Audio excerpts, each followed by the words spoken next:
Assalamualaikum warahmatullahi wabarakatuh. Nama saya Ertia Zara, NIM 1916050068.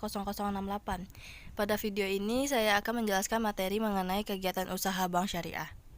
Berikut merupakan peta konsep dari materi yang akan saya jelaskan pada video ini.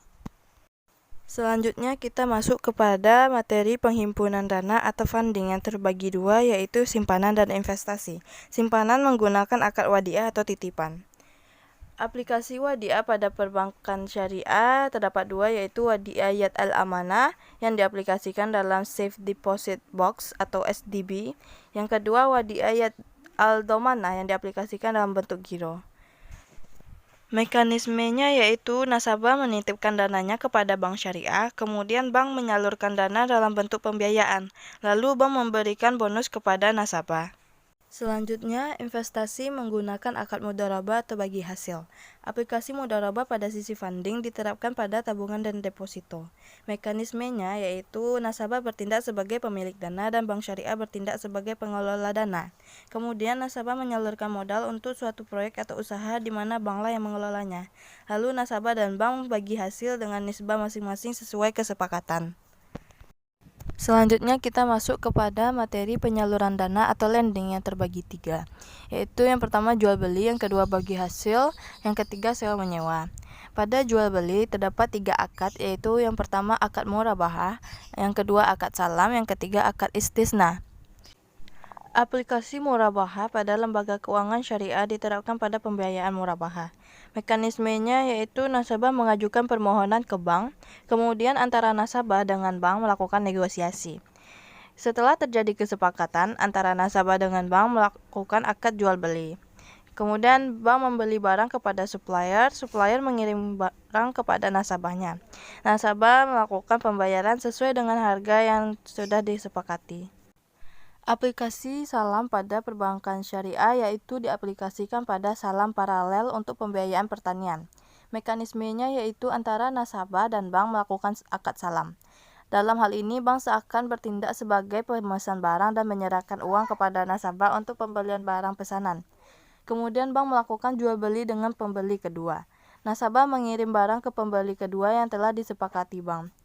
Kemudian pembeli kedua mengirim dokumen serah terima barang ke bank. Lalu di akhir akad, nasabah membayar ke bank. Aplikasi istisna pada perbankan syariah diterapkan pada pembiayaan istisna paralel. Akad istisna dalam bank syariah umumnya diaplikasikan pada pembiayaan manufaktur dan konstruksi. Pada bagi hasil terdapat dua akad, yaitu akad musyarakah dan akad mudharabah. Aplikasi musyarakah pada perbankan syariah yaitu diaplikasikan dalam bentuk pembiayaan al-musyarakah. Pembiayaan musyarakah yaitu pembiayaan berdasarkan akad kerjasama antara dua pihak atau lebih untuk suatu usaha tertentu. Masing-masing pihak memberikan kontribusi dana dengan ketentuan bahwa keuntungan dan risiko akan ditanggung bersama, sesuai dengan kesepakatan. Pada sisi penyaluran dana, mudharabah pada perbankan syariah diterapkan untuk pembiayaan mudharabah.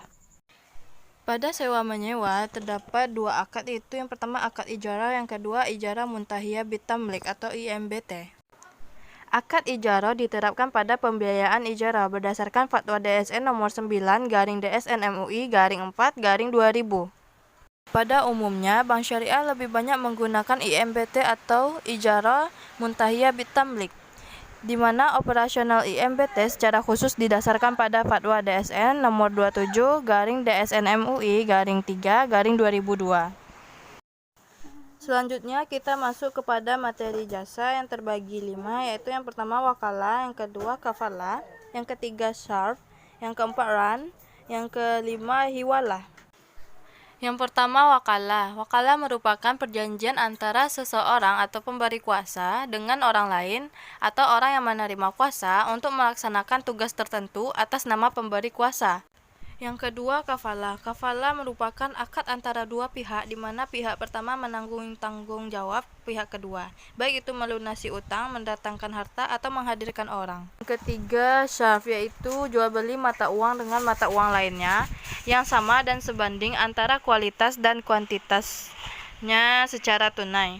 Yang keempat, ran, yaitu akad menjadikan suatu harta sebagai jaminan atau utang piutang, sehingga dengan harta itu utang dapat dilunasi, jika utang tersebut tidak dapat dilunasi oleh pihak berutang.